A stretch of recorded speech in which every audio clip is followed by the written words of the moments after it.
आता पाहूया टॉप 9 मोठ्या राजकीय बातम्या।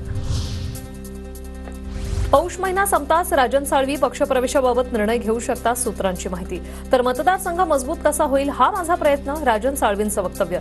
मात्र ठाकरेंच्या कालच्या मेळाव्याला साळवींची दांडगी।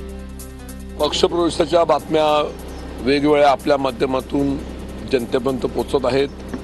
प्रत्येक पक्ष आपण मजबूत कसा होईल या दृष्टीने त्यांचे प्रयत्न आहे आणि म्हणून मी सुद्धा माझा मतदारसंघ कसा मजबूत होईल या दृष्टीने मी आता राजापूर लांजाडे निघालेला आहे। माझ्या आपल्या सर्वांना खूप खूप शुभेच्छा। जायला परवानगी द्या अशी नम्रपणे विनंती करतो।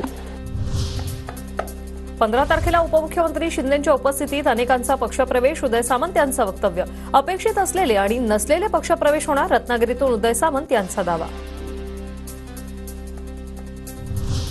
कोण जातंय आणि कोण राहतंय याबाबत माझ्याकडे सर्व माहिती, संजय राऊतांचं उदय सामंतांना उत्तर।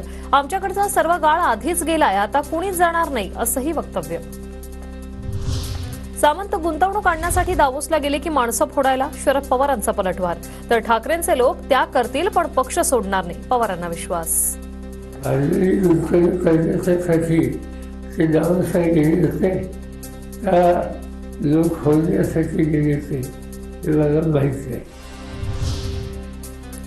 राजकारणात दगाबाजीशिवाय काही होणार नाही, न दिसणारं चित्र दिसेल, पूर्ण पिक्चर बाकी आहे, बच्चू कडूंचं सूचक वक्तव्य।